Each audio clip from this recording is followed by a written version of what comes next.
Ya, porque, pues como todos sabemos, las,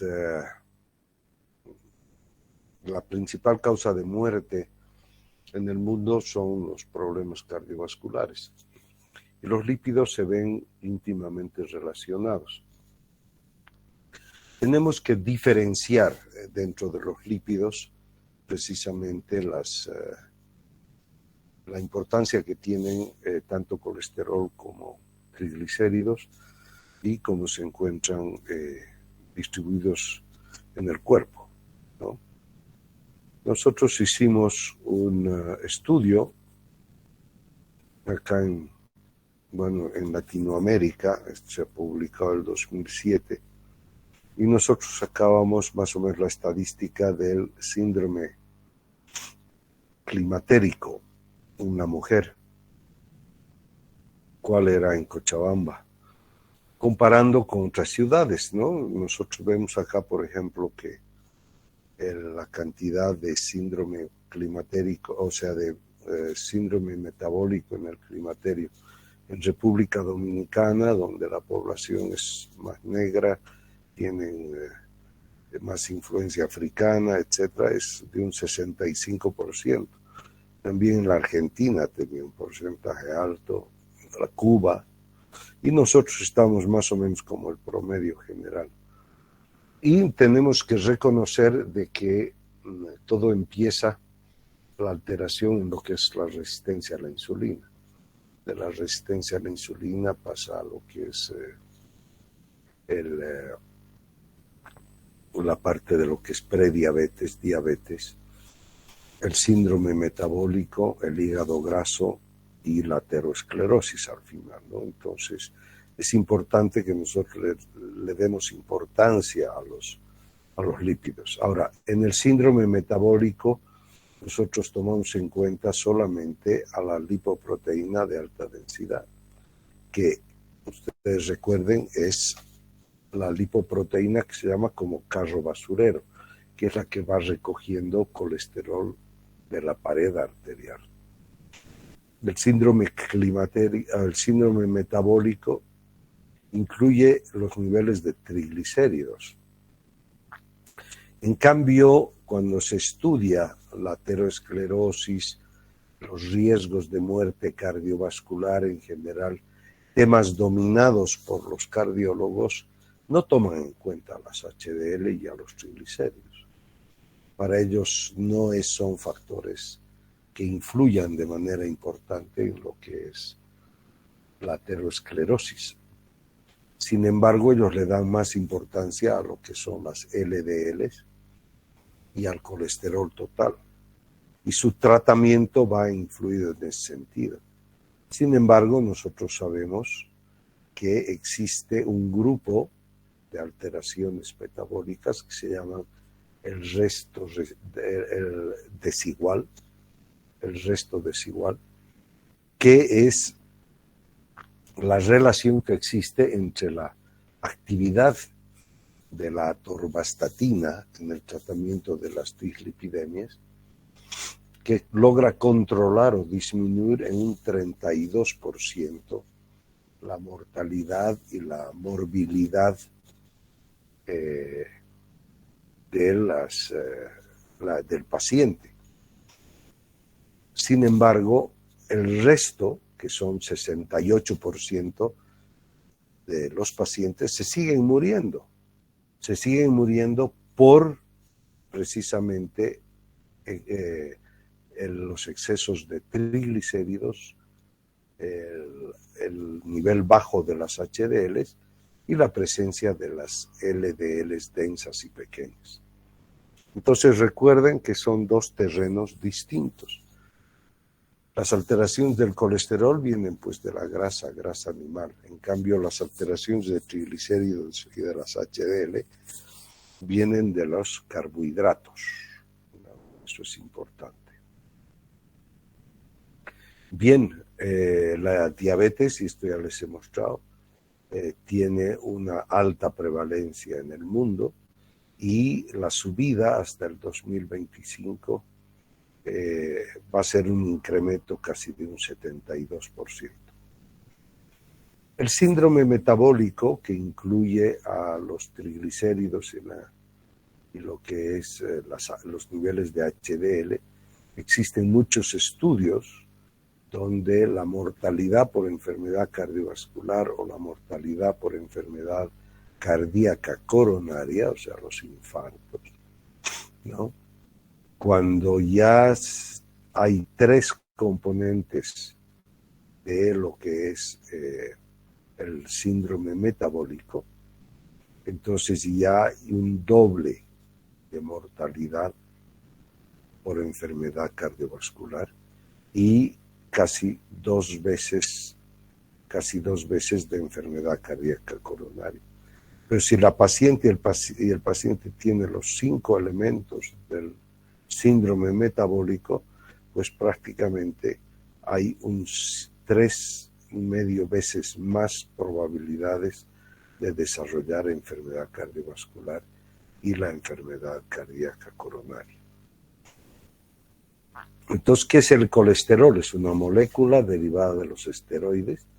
Está presente en todas las células, formando parte de las membranas celulares, el sistema nervioso central y recubriendo las vainas de mielina.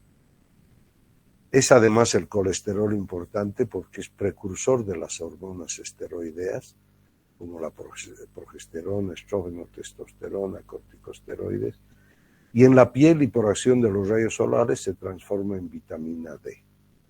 En su forma esterificada se van a encontrar en el centro o corazón de una lipoproteína, ¿no? Entonces, la forma esterificada se supone que es una forma un poco más estable. Y el colesterol no esterificado lo vamos a encontrar en una capa más superficial junto a los fosfolípidos, ¿no?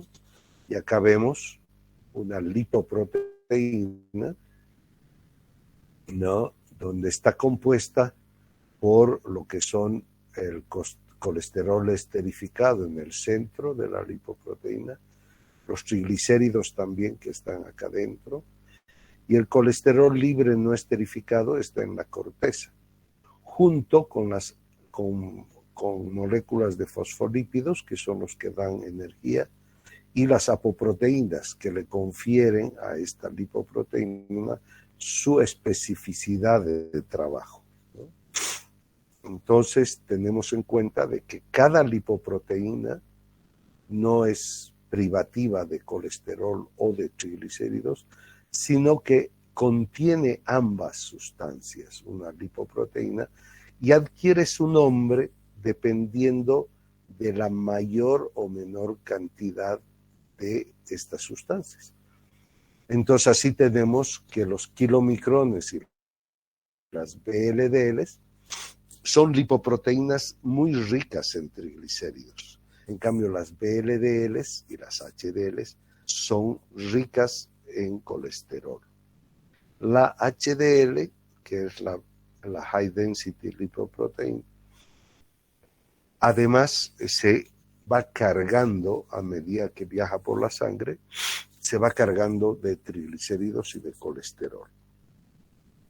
¿Qué son las sustancias, sobre todo el colesterol LDL, que está pegado en la pared de la arteria? Es aquella que motiva a los macrófagos a que vayan y se coman a las LDLs. Y estos macrófagos se convierten en células espumosas. Bien, ¿qué son los triglicéridos? Los triglicéridos son grasas que provienen del azúcar, de los carbohidratos. La mayor parte de grasa ingerida se halla en forma de triglicéridos, que en la luz intestinal son hidrolizados ácidos grasos y glicerol, se absorben y luego pasan a la circulación. Los ácidos grasos de cadena menor a 12 átomos circulan en la sangre unidas a la albúmina, o sea, independiente de las lipoproteínas. Los ácidos grasos de cadena larga son esterificados rápidamente y convertidos en triglicéridos. Y se los transportan dentro de las lipoproteínas en el núcleo o corazón junto al colesterol. ¿Qué son los fosfolípidos? Se encuentran más superficialmente formando una monocapa lipídica. Posee una parte hidrófoba hacia adentro, hidrófila hacia afuera.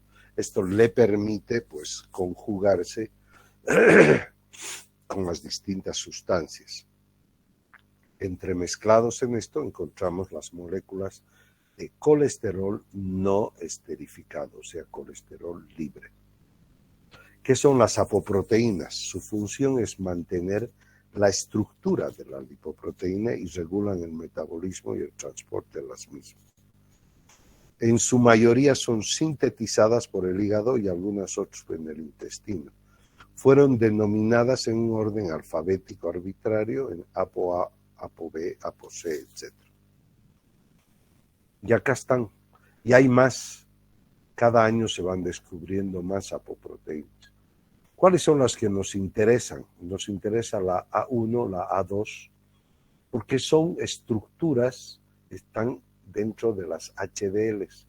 Recuerden que las lipoproteínas HDLs de alta densidad son el carro basurero o el llamado colesterol bueno. Entonces, si la molécula de lípidos o la lipoproteína tiene apoproteína A1, A2 en cantidad, entonces es bueno, porque esa lipoproteína va a ir a limpiar las arterias. En cambio, la B100 no. La B100 está ligado al receptor de las LDLs, que como sabemos es el colesterol llamado malo. Entonces, ¿qué son las lipoproteínas? Son macromoléculas que estructuralmente están formadas por una parte lipídica y una proteica. La lipídica es el colesterol, triglicéridos. Proteica, las apoproteínas. Y, bueno, otra parte energética, los fosfolípidos, cuya función es empaquetar los lípidos insolubles en el plasma. ¿Por qué los lípidos no están sueltos en el plasma? Hay una parte de los lípidos que están unidos a la albúmina y la otra parte están formando las lipoproteínas. Que estas lipoproteínas existen para que pueda circular la grasa en el plasma, porque si no, no podría. Y entonces se producirían infartos. Estos lípidos insolubles en el plasma provenientes de los alimentos, o sea, fuente exógena, y los sintetizados por nuestro organismo, que provienen del hígado, son las moléculas hepáticas, y los transporta desde el intestino y el hígado a los tejidos periféricos y viceversa. Lleva colesterol a todo el cuerpo porque constantemente se está utilizando colesterol para formar las membranas celulares. Entonces el colesterol no es colesterol, el colesterol no es malo. Entonces tenemos que existen distintas lipoproteínas de acuerdo a su densidad y de acuerdo a su cantidad de colesterol y triglicéridos que lleven. Así, la lipoproteína que se forma inmediatamente en el intestino, inmediatamente después de haber comido algo, son los kilomicrones, que tienen mucha cantidad de triglicéridos y tienen apoproteínas, la A, la B, la C, la E. La T se llaman triglicéridos, la C colesterol y en verde los fosfolípidos. Según su densidad, y antes se clasificaba a estas lipoproteínas de acuerdo a su migración electroforética.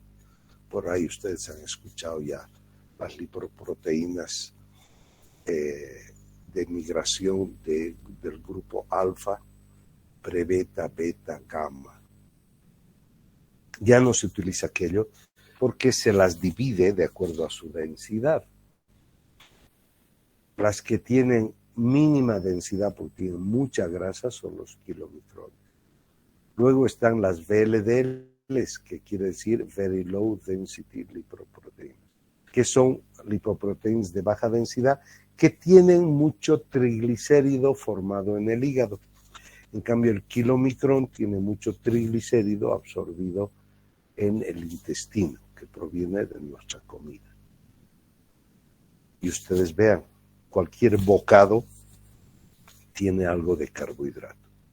Las IDL son lipoproteínas intermedias, que son las que constituyen cuando las LDLs pasan a ser, las VLDLs pasan a ser LDLs. Es decir, para que eso suceda, lo que ocurre es que va perdiendo triglicéridos. Las VLDLs, que son muchos triglicéridos del hígado, se van perdiendo, van saliendo y en la lipoproteína va quedando más colesterol. Y entonces se constituyen, dejan de ser VLDLs o IDLs y vienen a ser LDLs. Entonces, las lipoproteínas son únicas. No es que haya 5 o 6 tipos. Lo que hay es la misma lipoproteínas con más o menos colesterol, con más o menos triglicéridos. Y las HDLs, que son las High Density Lipoprotein, son las proteínas que no tienen mucho colesterol y triglicérido en su interior, porque eso van y recogen de las paredes arteriales, ¿no? Por eso los llama carrobasureros, porque van limpiando.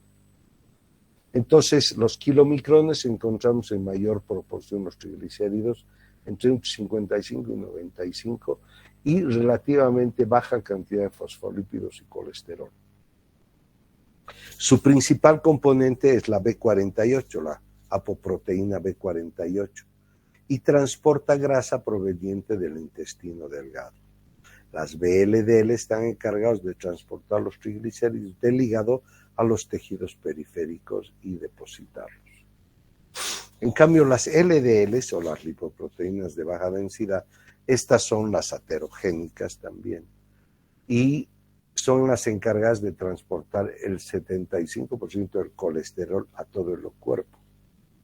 Pueden depositarse en las paredes arteriales dando lugar a un proceso llamado de oxidación, causado por una molécula inestable llamada radical libre de oxígeno, o ROS. Y ustedes van a encontrar la palabra en sus libros, ROS, quiere decir radicales libres de oxígeno, que son producto de la oxidación y también producen procesos de oxidación. Recuerden que todo proceso de oxidación mueve y llama a los macrófagos para que dentro de ese entorno se establezca medios de inflamación. Y estas zonas inflamadas son las que van a desarrollar las placas ateromatosas. Cualquier proceso de lo que es inflamación que ocurra en los vasos, lo que hace es iniciar la formación de una placa aterosclerótica.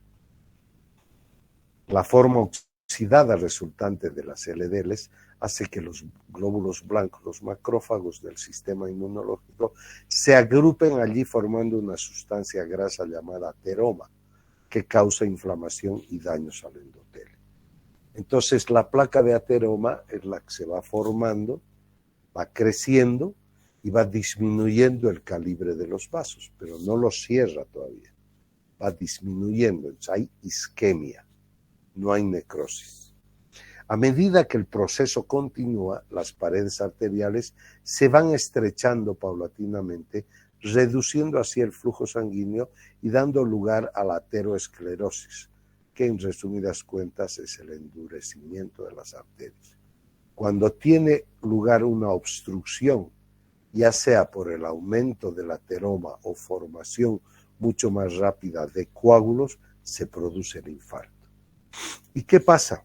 Estas placas que están adheridas en la pared y disminuyendo el flujo sanguíneo, por el correr del flujo sanguíneo, por la migración de ciertas sustancias que pueden pasar por ahí, esta placa se rompe y se vuelve inestable. Inmediatamente que se rompe la placa, es decir, es como si el empedrado o el adoquinado le faltan 4 adoquines, inmediatamente vienen los trombos, los trombocitos, las plaquetas, y tapan eso.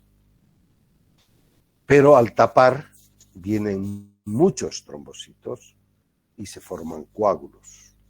Y el coágulo termina por obstruir el vaso. Y ahí sí viene el infarto o la necrosis. ¿No? Ese es más o menos lo que sucede. ¿Qué pasa con las HDL? Proteínas de alta densidad, que sirven para remover el colesterol de las paredes de las arterias y devolverlo al hígado. Los niveles altos de HDL superiores a 45 o 50 miligramos en la mujer se supone, se considera que protegen las arterias del peligroso estrechamiento y así contribuyen a prevenir los ataques cardíacos. En un estudio, los niveles de HDL por debajo de 35 fueron estrechamente predictivos de muerte por enfermedad arterial coronaria. Entonces, los niveles normales de HDL, 50 la mujer, 40 el varón.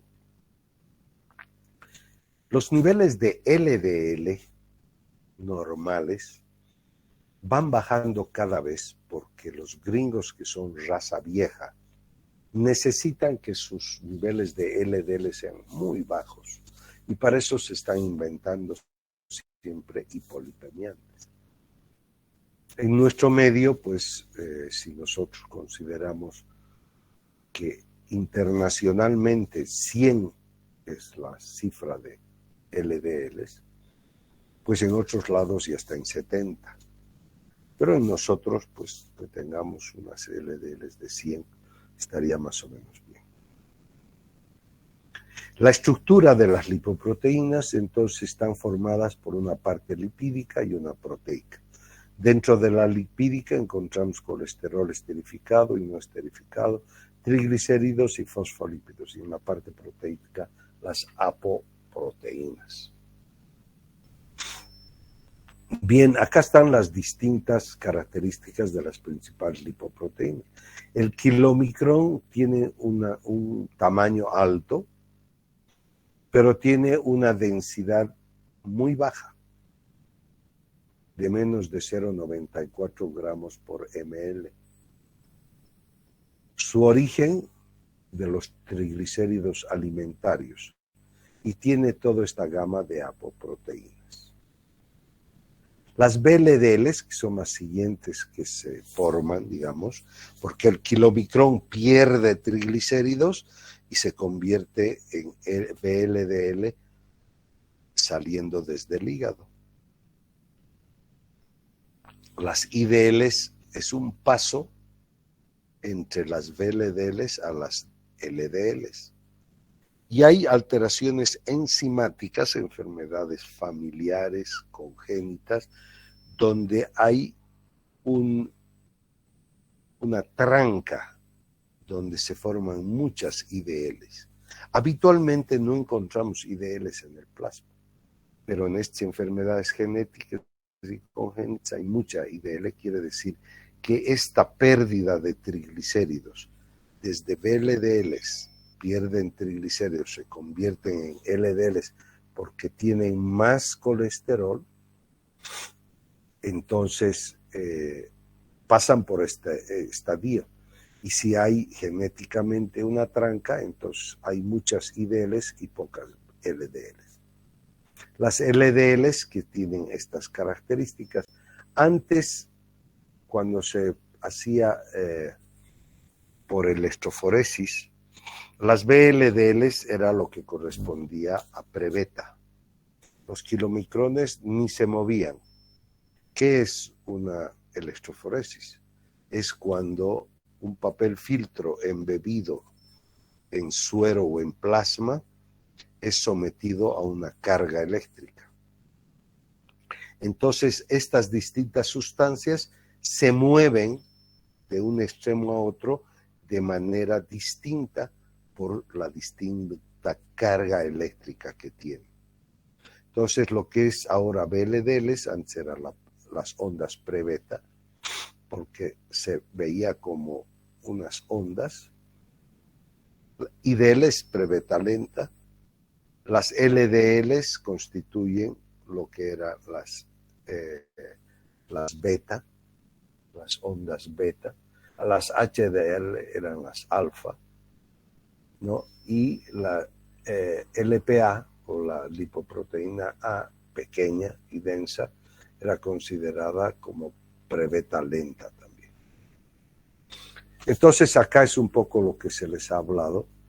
La alimentación, se absorben colesterol, triglicéridos, se forman kilomicrones, hay la acción de esta enzima, la lipoproteína lipasa, se sueltan ácidos grasos no esterificados, hay triglicéridos que van intercambiándose, ¿no? Y después de todo este intercambio que ocurre a nivel del endotelio vascular, existen los kilomicrones remanentes que se van al hígado.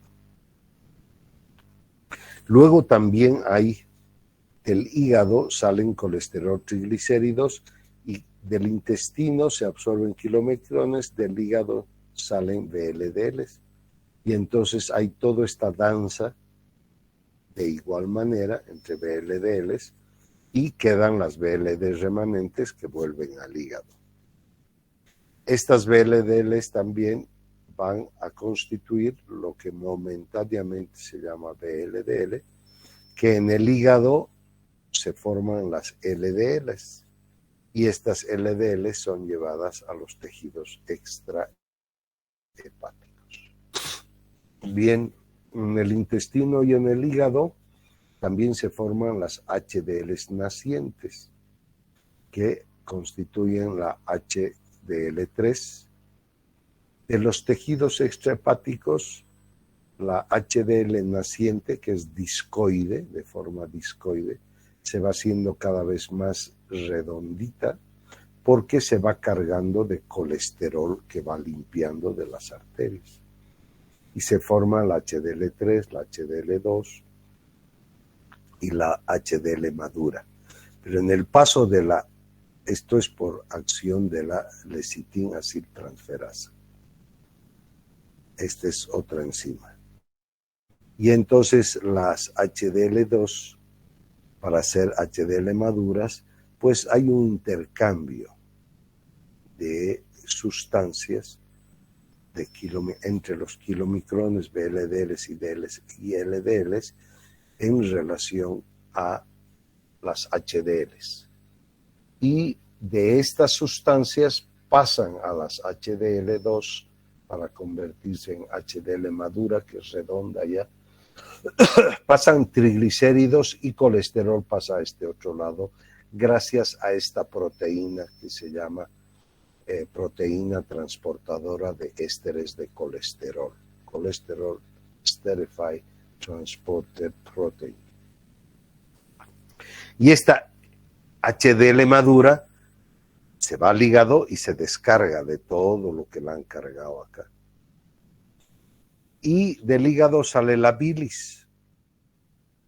Y sabemos que el colesterol, o sea, la bilis, sirve para emulsificar los alimentos y puedan ser absorbidos en el intestino. Pero en el hígado también hay la producción de colesterol. Y estas bilis, que tienen alto contenido en colesterol, también se reabsorben a nivel del intestino. De ahí que hay sustancias que bloquean este paso o absorción de el colesterol hacia el intestino nuevamente. Entonces, las terapias que se han hecho fundamentalmente están ligadas hacia el trabajo del hígado para evitar que suelten colesterol. Bien, ¿qué son las dislipidemias? Son alteraciones del transporte de los lípidos ocasionadas por un aumento en la síntesis o retardo en la degradación de las lipoproteínas plasmáticas, que son las transportadoras de colesterol y triglicéridos. Entonces, las dislipidemias son los lípidos o las lipoproteínas en desproporción, ya sea cargadas de mucho colesterol o cargadas de mucho triglicérido. De aquí que los cardiólogos le hacen mucho caso a lo cargado de colesterol y los endocrinólogos le hacemos más caso por la diabetes a las lipoproteínas que tienen que estar cargadas de triglicéridos o que están descargadas de HDL. El uso de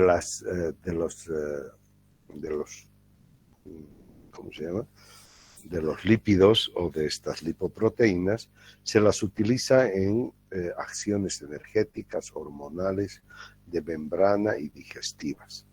O sea, las lipoproteínas son demasiado útiles. ¿Cuál es la clasificación de las hiperlipoproteinemias? Es decir, cuando la persona tiene mucha cantidad de lipoproteínas, pero de una determinada cantidad. Y hay esta clasificación que es viejísima, ¿no? Donde la tipo 1, o sea, se dice clasificación de las hiperlipoproteinemias. Tipo 1 es cuando existe mucho kilomicrón. A la inspección, el tubito con el suero o con el plasma forma una capa lechosa. Los niveles de colesterol son normales, pero tienen alto contenido de triglicéridos. Y esa es la tipo 1 o la hiperkilomicronemia. La tipo 2A, que el suero es límpido, hay aumento de colesterol, pero los triglicéridos son normales. Esa es la dislipoproteinemia 2B. Y está cargada fundamentalmente de LDL. La 2B, o hiperbeta, con prebeta lipoproteinemia, suero un poco ya oscuro, mucho colesterol, pero menos triglicéridos. Igual altos, pero menos triglicéridos. Y esto está cargado de LDLs y de VLDLs. La tipo 3, o la disbeta lipoproteinemia de banda ancha que se llama, que está cargada fundamentalmente de estas lipoproteinemias, de estas lipoproteínas IDLs, donde hay alto contenido de colesterol, alto contenido de triglicéridos. La tipo 4, que es la de los diabéticos y es la de los endocrinólogos, es más o menos un suero turbio, tiene algo de colesterol, pero tiene sobre todo triglicéridos. Y está formada fundamentalmente de las VLDLs. Esta tipo 4 es la que los endocrinólogos le hacemos más caso, y la tipo 2A es la que los cardiólogos le hacen más caso. Y la tipo 5 es cuando existe algo de colesterol elevado, pero mucho triglicérido. Hay cuadros de hipercolesterolemia familiar, ¿no? Que son enfermedades hereditarias, donde hay mutaciones del gen del receptor de las LDLs o de las ApoB100, lo que provoca su alteración funcional y en consecuencia hay una acumulación desmedida de LDLs en el plasma. Hay también otro cuadro, la hipertrigliceridemia familiar, donde hay muchas VLDLs, ¿no? Que sabemos que son triglicéridos que vienen del hígado. Y hay las mixtas, donde hay aumento de colesterol y aumento de aquellas. Y volvemos un poco al síndrome metabólico, donde la obesidad visceral promueve una resistencia a la insulina y la presencia de ácidos grasos libres aumentados. Esto ocurre en la diabetes, en las dislipidemias con HDL bajo, LDL densa pequeña, con hipertrigliceridemia. Esto causa procesos hemorrágicos importantes. También se acompaña todo esto a la hipertensión. Sabemos actualmente que la hipertensión arterial es la principal responsable de la inflamación de las paredes arteriales. ¿Por qué? Porque el influjo de la sangre está constantemente chocando en las paredes arteriolares. La hipertensión es uno de los principales causantes de la aterosclerosis. También hay procesos trombóticos alterados, con el aumento del PAI-1. Hay una disfunción endotelial por este proceso inflamatorio, con aumento de la proteína C reactiva y de las MMP9, y también la microalbuminuria. Bien, rápidamente un esquema de cómo se forman las placas de aterones. Este es el lumen vascular, esta es la íntima de las arterias. Las moléculas de LDL vienen acá, penetran a la íntima arterial. Esto promueve que los macrófagos se aproximen a las LDLs y se las coman. Y este macrófago se vuelve en célula espumosa. Esta célula espumosa se deposita debajo del endotelio y hace que las fibras musculares, las no estriadas, vayan engrosándose, y entonces esta célula espumosa que se deposita acá abajo es la que va creciendo, ¿no? Y la que va empujando al endotelio para formar las placas de ateroma.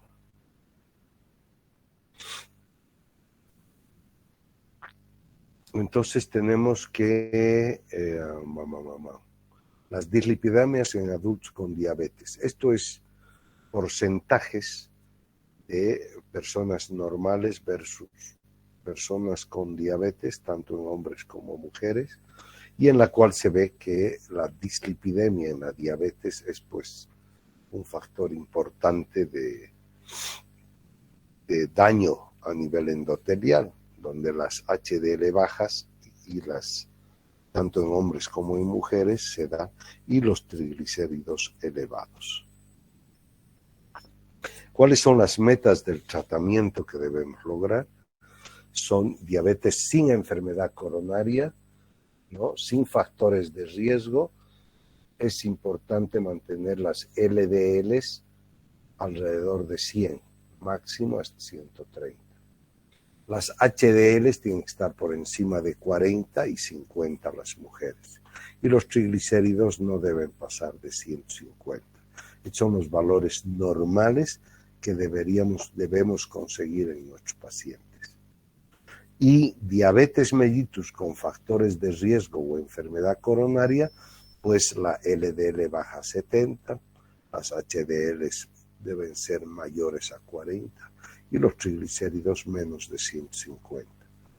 Acá es importante que ustedes sepan que la diabetes mellitus es de por sí como si ya el paciente hubiera tenido un infarto de miocardio. O sea, el ser diabético es como ser infartado, por lo menos un infarto. El tratamiento consiste en cambios terapéuticos del estilo de vida, dejar el tabaco, mucha actividad, intervención en la alimentación y la pérdida de peso. Y en farmacología están las estatinas, los fibratos, el ezetimibe, y está también la rosuvastatina y también están estas últimas moléculas de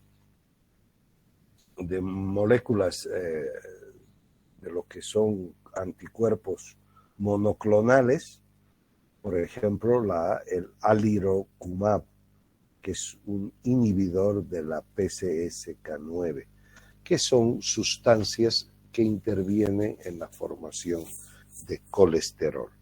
Entonces tenemos en nuestro medio estatinas, fibrato, ezetimibe y además las rosuvastatina. Entonces, dentro de las estatinas están la atorvastatina y la rosuvastatina y la pravastatina que ya tenemos. El dejar de fumar es importantísimo. Hay un estudio que dijo que mostró que un menor efecto de fumar sobre los niveles de las HDLC, ¿no? Más o menos un 7% menos de HDLs por efecto del tabaco. Las HDL vuelven a niveles normales después de 2 meses de haber dejado de fumar. Y esto es importante que recordemos, aunque dicen que las lesiones que se producen por el tabaco crónico tardan, pues, qué sé yo, por lo menos varios años en desaparecer su efecto. La actividad física también mejora mucho los niveles de los lípidos. Tenemos que ver de que la persona haga ejercicio físico. ¿Qué pasa cuando se pierde solo 5 kilos de peso corporal?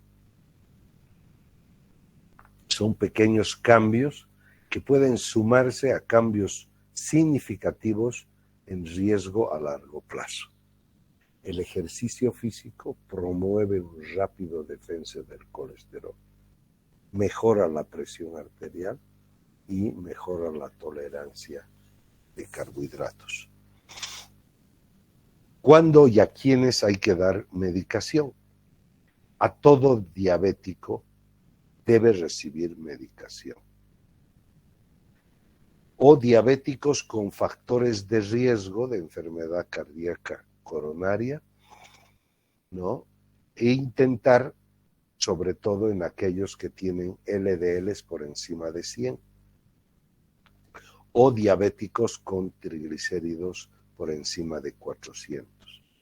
Si no son diabéticos, entonces personas con LDL mayor a 140 deben recibir farmacoterapia. A ver. Muy bien. ¿Qué agentes debemos elegir? Están las estatinas, fibratos y el ezetimibe, y también está el alirocumab, inhibidor de la PCSK9, ¿no? Se ve que el riesgo residual cardiovascular en pacientes con diabetes tratadas con estatina. Por ejemplo, acá vemos que el uso de la simvastatina reducía, ¿no?, los niveles de colesterol o de lípidos en un 22%. Pero si bien las estatinas lograban reducir un 22%, ¿qué pasaba con el resto, que está dominado fundamentalmente por triglicéridos? Y esto es lo que se llama el resto, ¿no?, el riesgo residual. Riesgo residual de enfermedad cardiovascular, ¿no? Este es otro estudio que también muestra cómo el uso de estatinas, dieta y hábitos, hay una disminución de un 32% de riesgo de padecer enfermedad cardiovascular. Pero ¿qué pasa con el resto? ¿No? Y para eso se han estudiado y determinado, ¿no?, los niveles que pueden haber de colesterol. ¿Qué pasa con el ezetimibe?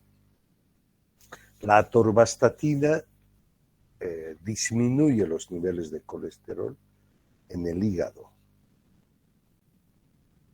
Luego la atorvastatina impide que moléculas de colesterol salgan a circulación. Pero hay el ezetimibe, que si bien la atorvastatina lo que hace es evitar que se forme colesterol y salga con la bilis rumbo al intestino, el ezetimibe evita la absorción de colesterol a nivel intestinal. Entonces es otro mecanismo de la reducción de lo que son las lipoproteínas. El ezetimibe, ¿no? Interviene y baja los niveles de LDL colesterol, aumenta los niveles de HDL colesterol y baja los triglicéridos en estos porcentajes. ¿Ya? El ezetimibe, ¿no? Es de 10-10, es decir, 10 de atorva con 10 de ezetimibe igualan a como si tomara 80 miligramos de atorvastatina, ¿no? Simplemente la asociación de 10-10. 10 de atorva, 10 de ezetimibe. ¿Cuáles son las dosis a las que debemos trabajar? Y depende. La atorvastatina tiene un efecto pleiotrópico, ¿no? ¿Y a qué dosis podemos reducir? Lo que se aconseja es que si los niveles de colesterol están altos, por encima de 250, 280, es mejor dar una atorvastatina a dosis alta hasta que baje y después bajamos la dosis. Los cardiólogos no quieren, ellos quieren que se siga tomando dosis altas, pero tiene efectos secundarios.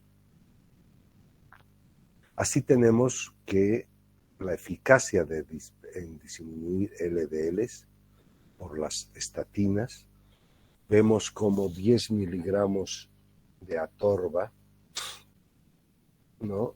Corresponden más o menos a disminuye 22% de pravastatina o de simvastatina.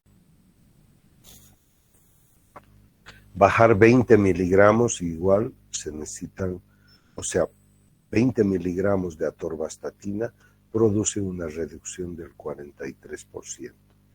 Y así, las atorvastatinas actuales, la fluvastatina, la lovastatina no se utiliza, la pravastatina no se utiliza, todavía se utiliza la simvastatina y la fluvastatina. ¿Qué pasa si comparamos una molécula de rosuvastatina de sus 2 moléculas de atorvastatina? Vemos que la rosuvastatina es mucho mejor. Entonces, 10 miligramos de rosuvastatina pueden corresponder a 20 de atorvastatina. Pero las estatinas causan rabdomiólisis. Entonces hay que tener cuidado, hay que saber qué tiempo dar, ¿no? Y cómo ir controlando. Otras terapias de las estatinas en diabetes, ¿no? Hay los secuestradores de ácidos biliares que hacen bajar la LDL, pero tienen efectos secundarios. Hay inhibidores de la absorción de colesterol, como el ezetimibe. Están los fibratos y el ácido nicotínico. Pero lo que sí en la actualidad se está utilizando mucho, porque quieren bajar las LDLs a 20, 30.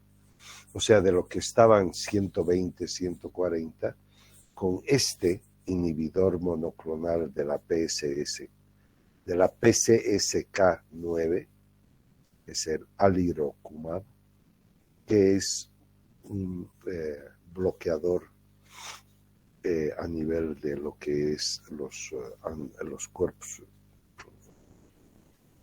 lo que viene a ser sustancias de la última generación, básicamente, ¿no?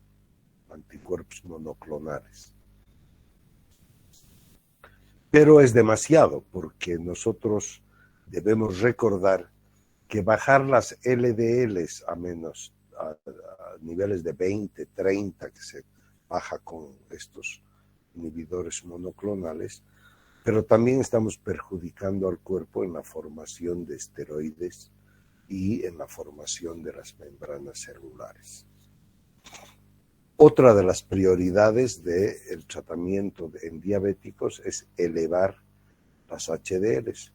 Para esto nosotros tenemos los fibratos o las sustancias omega 3. Pero la dieta y el ejercicio es una de las cosas más importantes. También debemos disminuir los triglicéridos. De ahí es que los endocrinólogos nos dedicamos más a bajar triglicéridos y elevar las HDLs. Antiguamente se tenía el genfibrosilo y el fenofibrato. Actualmente ya no se utiliza el genfibrosilo porque tiene efectos negativos, ¿no? Sí utilizamos todavía el fenofibrato, ¿no? Y los ácidos omega 3 poliinsaturadas en dosis de hasta 3 gramos nos sirven como elementos también que van a bajar los triglicéridos y van a subir las HDLs. Bueno, hasta acá entonces hemos avanzado. Yo me despido de ustedes con todo esto, esperando que les haya servido. Ustedes deben complementar esta información más. Y mañana tengo entendido que viene el doctor Soto, no sé qué tema les ha dicho. Brandon, ¿tú sabes qué tema? Doctor, me comunicaron en Secretaría de Medicina Interna que